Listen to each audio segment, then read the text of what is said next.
माझं नाव अशोक वामन दिवटे, राहणार कोनर, तालुका चिखली, जिल्हा बुलढाणा.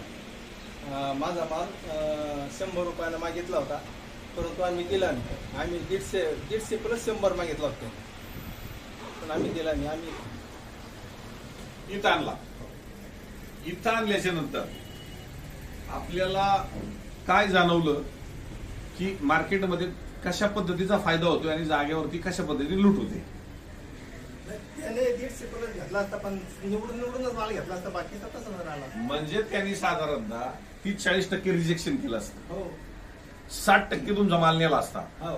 आणि जो 100 माल तुम्हाला जरी घेतला असता तर तो पैसा पण पुन्हा नंतर पाठवू, चेक देतो तुम्हाला नंतर पाठवू.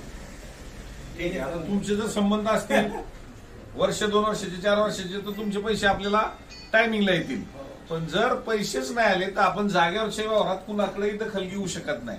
पण मार्केटमध्ये जरी मागं पुढे पैसे झाले तरी ही 50-50 वर्षाची आमची परंपरा आहे. पेढ्या चालवायच्या मागं पुढे झाले तरी आम्हाला शेतकऱ्यात गुडविल टिकायचे आमचे पैसे जाणारच आहेत. हा ठीक आहे, 4-2 दिवस मागं पुढे झाली तरी एक विश्वास मार्केटमध्ये असतो तुम्ही, म्हणून त्यामुळे मार्केटकडे धाव घेतात, जागेवरती उधार द्यायचं बघत नाही.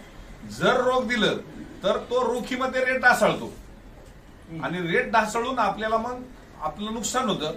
तर आज तुम्ही जो 100 रुपयांनी जो मागितला माल आज तो हातामध्ये तुमच्या तो साधारणतः 75-80 रुपये एव्हरेज पडला असतो, कारण त्याने रिजेक्शन 40% केलं असतं आणि तोच कमी रेटमध्ये घेतला असता. तर आज तुमची गोटी काय भाव गेली? गोटी 75 जाईल. बरं, 75 रुपये गोटी. मग जर गोटी 75 रुपये गेली तर तुमचा सगळा माल 80 रुपयाने एव्हरेज पडला असता. तर आज तुम्हाला कमीत कमी जागेवरती मागितलंय त्या रेंजमध्ये किंवा त्याच्यापेक्षाही, म्हणजे जो मागितलेला आकड्यापेक्षा तुम्ही पुढे जाणार आहे. आलं लक्षात? म्हणजे तुम्ही 100 रुपयाच्या तुलनेत किंवा 105 रुपयाच्या तुलनेमध्ये पोहोचणार आहे, पण सगळा माल घेऊन पोहोचणार आहे, निवडक माल देऊन नाही, सगळा माल देऊन. म्हणजे हा तुम्हाला बुलढाण्याहून इथपर्यंत अनुभव तुम्हाला आलेला आहे. मला वाटतं तुम्ही 350-400 किलोमीटरवर आला असाल.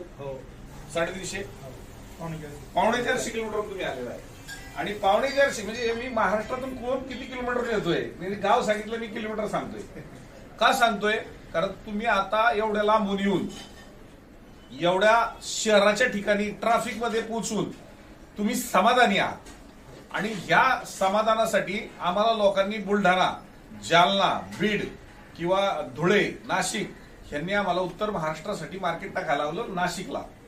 आणि आता थोड्या दिवसात आपण नाशिकला मार्केट चालू करतोय. मागच्या वर्षी चालू केले. पण आज तुम्ही मला पहिला प्रश्न केला होता की शेठ नाशिकचं मार्केट कधी चालू होणार आहे. मी तुम्हाला सांगितलं होतं की नाशिक आपण थोड्या दिवसात चालू करतो, माल खराब होऊ नये तोपर्यंत तुम्ही पुण्याला या. माझं सगळ्यांना नम्र आव्हान आहे, उत्तर महाराष्ट्रातला जे शेतकरी हा जर क्लिप पाहत असेल तर थोड्या दिवसात आपण लवकरच मार्केट चालू करतोय, पण आपण मार्केट चालू असतो थांबू नका, तोपर्यंत पुण्याला या. आज 450 किलोमीटर येऊन जर तुमचा फायदा होत असेल तर तुम्ही जागेवरची शेजारची मार्केट तपासली आणि जागेवरचा व्यापारी जर तपासला तर मला असं वाटतं की होणारं नुकसान जर टाळायचं असेल तर आपण 350-450 किलोमीटर काही लांब नाही. पण जो व्यापारी आमच्याकडनं माल घेतोय तो 2-2 हजार किलोमीटरचा प्रवास करतोय रेल्वे असेल ट्रकनी, आणि तो पैसा कमावतोय ना आम्ही 150-200 किलोमीटरच लांब म्हणतोय. ही वस्तुस्थिती आहे.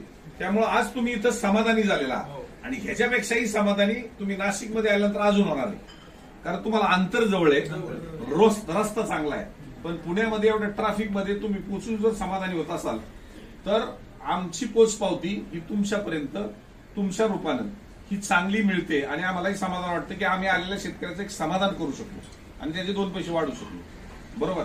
आता तुम्ही जुने शेतकरी आहात. आता हे झालं तुम्ही लांबचे शेतकरी आणि थोडासा मागच्या वर्षीचा तुम्हाला अनुभव आहे आणि हा म्हणजे 2-4 वर्षाचा अनुभव आहे. तुम्ही धाडसाने जाता, पण जर जेव्हा केडी चौधरी नाशिकला जातील त्यावेळेस तुम्ही इकडे गर्दीत येणार नाही. काय येणार? पण तुमची गर्दी टाळण्यासाठी इथं आमच्या लोकांना माल गाड्या 50-50 गाड्या खाली होत नाही, म्हणून आम्हाला तिकडे यावं लागेल. बरोबर. आता हे जुने पण शेतकरी तुम्ही तसे 5 वर्षाचे, पण हे जुने शेतकरी. तुमचं नाव सांगा. देविदास रामचंद्रराव कर्जत.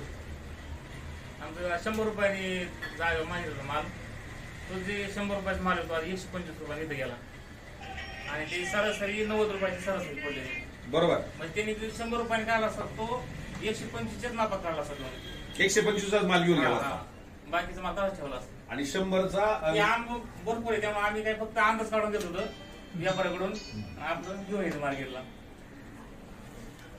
म्हणजे आपल्या पण खात्री होती बघ कसं आहे का येवले काय सगळं आपल्या चॅनलवर आपण रोजची रोजीला पाहतो चॅनलवर गेलेलं माग कसं आहे आपलं कसं आपल्याला पण अंदाज येतो ना त्याचा थांबलं पाहिजे किती दिवस गेलं पाहिजे अशा हिशोबाने म्हणजे तुम्ही पहिलंच ठरवलं की केडी चौधरी इकडे घेऊन जायचं, पण 4 ठिकाणी तपासल्यानंतर केडी चौधरी योग्य का जागेवर योग्य ह्याची माहिती होती. म्हणजे पहिलीच मामाची मुलगी करायची ठरलेली आहे, पण 2 स्थळं पाहिली की मामा व्यवस्थित आपल्याला काय जे असेल देवात घ्यावं क्लिअर करणार आहे किंवा मिळणार आहे ही अपेक्षा व्यवस्थित होती. काय बाहेर गेलो तर आपल्याला ज्या गणितात आपल्याला पोचायला पाहिजे होतो ते मामाने दिलं तर कशाला दुसऱ्याची करता, असा कमीत कमी आपला मतप्रवाह झाला पाहिजे. या लेवलवर तुम्ही आहात नक्कीच. म्हणजे मी तर राऊत साहेबांचं कौतुक करेल की तुम्ही केडी चौधरी विश्वास ठेवू नका. मी युट्यूब चॅनलवर सांगितलंय ते खरं आहे असं समजू पण नका. मोकळं या आणि मोकळं मार्केट तपासा. जागेवरचं काय मार्केटमध्ये काय. मी आजपर्यंत जेव्हा युट्यूब चॅनलमध्ये कुणी बी एक क्लिप सांगा क्लिपमध्ये की आमच्याकडे माल आणा, आम्ही सांगितलं तुम्ही जागेवर माल द्या किंवा मार्केट करा किंवा शेजारच्या मार्केटला जा, पण तुमचं नुकसान होणार नाही ह्याची काळजी घ्या. कारण आपल्याला वर्षातनं एकदाच पीक आहे, आम्हाला दररोज येणार आहे. तुमचं चांगलं नाही आलं तर रिजेक्शन निघलं तरी आमचं पोट भरणार आहे. पण तुमचं जे झालेलं नुकसान आहे ते नुकसान होऊ नये म्हणून ह्या दररोजच्या ज्या मुलाखती आहेत ह्या शेतकऱ्यापर्यंत आपण त्या जास्तीत जास्त पोहोचाव्यात. की बाबा ह्या 8-10 वर्षामध्ये दुसऱ्या मार्केटला जाऊन यावं असं कधी वाटलं? सुरुवातीला वाटलं पण आता नाही. 8-9 वर्ष झाल्यानंतर आम्ही तो विचारच नाही केला बाहेरचा मार्केट. रात्याला गेलो एक वर्ष 7-8 वर्ष झाले. रात्री सिस्टीम बघितली नंतर परत नाही तिकडे गेलो. म्हणजे बऱ्यापैकी आपण त्या शहरालाच त्याच्या शहराच्या नावालाच आपण नावं ठेवतो, पण त्याच्यातही एखादा कोणतरी चांगला असतो. तो चांगला शोधण्यासाठी आपण तिथपर्यंत गेलो पाहिजे. पण काही मार्केट असे असतात की ती परंपराच त्यांची तयार होते. पण आमच्या पुण्यामध्ये तुम्ही कुठेही टाका, आमची रस्सीखेची म्हणजे स्पर्धा आहे. त्यामुळं त्यांनी काय दिलं त्याच्यापेक्षा मी अजून काय चांगलं देईल याचा आम्ही प्रयत्न करतोय. म्हणून तुम्ही एवढ्या गर्दीत आमच्या पुणेकरांकडे येत आहे आडत्याकडे. पण तुम्हाला या स्पर्धेत तुमचा सगळ्यांचा फायदा होतोय. बरोबर. अजून काय सुधारणा केली पाहिजे असं काय वाटतंय तुम्हाला? आम्ही या 10 वर्षात सुधारणा भरपूर झाल्या. सुधारणा कायच वाटत नाही. काही पॉइंट नाही. काय पण पहिले ते कोलगेट ब्रश देतात तीच बंद केली होता तेवढं. कोलगेट ब्रश अजूनही आपल्याकडे शिल्लक आहे किंवा तुम्हाला त्याच्यात ठुले, पण बऱ्याचशे फ्री मध्ये मिळालेला ब्रश घरी जर ब्रश आपण घेतला पण त्याचा चौथा झाला तरी चुळीत बसतो. पण इथं घेतलंय आता काम झालं तो फेकून देण्याची संख्या जास्त दिसली. फेकून देण्याची, पण त्या वस्तूची किंमत फुकट मिळल्यावर मिळत नाही. म्हणून आम्ही आमच्याकडं व्यवस्था एक सार्वजनिक ठेवलेल्या आहेत. कारण ह्याचं पार तुम्हाला दाढी करण्यापर्यंत आपण इथं नाव आणलेलं आहे. ह्या 10 वर्षात तुम्ही पाहिलं स्वच्छता की तुम्हाला चहा नाश्त्याची व्यवस्था ही सगळी तुम्ही अनुभवली. बरोबर. अपेक्षा भलेही तुमच्या नसतील पण आमच्या अपेक्षा अजून आहेत. ह्या मार्केटिंगला चांगलं स्वरूप कसं द्यावं तर आम्ही ग्रेडिंग मशीन आणल्या. करोडो रुपयाच्या मशीन आणून त्याच्यामध्ये 1 सेकंदात 40-45 फोटो कॅप्चर करणाऱ्या मशीन आणल्या आणि त्यातनं बदला बाजूला बारीक गोटी सनबर्निंग बाजूला आणि साईज नुसार ग्रेडिंग चालू केला. तुम्ही आता नाशिकमध्ये यावर्षी जर मागच्या वर्षी आम्ही पहिली 1 मशीन आणली पण आता राजस्थान गुजरातमध्ये 3 मशीन आणलेल्या आहेत आणि आता आपण 3 मशीन ह्याच आणलेल्या आहेत. त्या मशीन मधून तुमचा हात न लावता तो माल आदळापट न होता तो माल बाजूला काढला तर एक्सपोर्ट वाला सुद्धा आम्ही कॅप्चर करू. कारण शेतातनच एक्सपोर्ट करण्यापेक्षा आमच्या मशीननी ग्रेडिंग केलेला एक्सपोर्ट वाला आम्ही कॅप्चर करू. जर आम्हाला युरोपचा नाही करता तर दुबई बांगलादेश नेपाळचा कॅप्चर करू. ह्या संकल्पना आम्ही इथं आणल्या. राजस्थानमध्ये आपण एसी कमर्शियल एसी लावून आतमध्ये व्यवस्था तयार करून आतमध्ये थंड हवेमध्ये त्याचा माल राहील आणि तिथंच व्यापार चालू केला. म्हणजे केडी चौधरी फुटेक्स हे तुम्ही जर युट्यूब चॅनल चेक केलं तर तुम्हाला ह्या 1 वर्षामध्ये आपण केलेले बदल पाहायला भेटतील. आणि ते बदल डिजिटल मार्केट आणि मशिनरीचं मार्केट आणि तुमच्या हातामध्ये पट्टी डायरेक्ट ही व्यवस्था सगळी तयार केली. असो आज तुम्ही जुने शेतकरी तुमच्या अपेक्षा नाही पण आमच्या अपेक्षा आहेत की एक्सपोर्टला माल गेला पाहिजे, रेसिड्यू फ्री माल हा खणारापर्यंत गेला पाहिजे.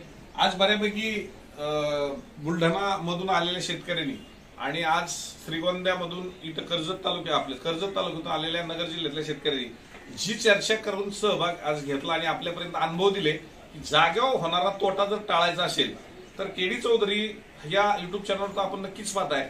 पण केडी चौधरींना जोडलेली जी माणसं 10-10 वर्षे 15-15 वर्ष इकडे दुसरीकडे हलत नाहीत दुसऱ्या मार्केटकडे जाण्याची अपेक्षा ठेवत नाही आणि जर दुसरीकडे जाऊन त्यांचं समाधान होत असेल तर सतत इथं येतात आणि इथला लोड वाढतोय आणि त्यामुळे आपली जी अडचण होते हे पाहता आम्ही इंदापूरचं मार्केट लवकरच चालू करतोय आणि नाशिकचंही मार्केट आपण लवकर चालू करतोय, जेणेकरून आपल्या महाराष्ट्रातल्या शेतकऱ्यांचा चांगला फायदा व्हावा हीच अपेक्षा या निमित्ताने आम्ही करतोय.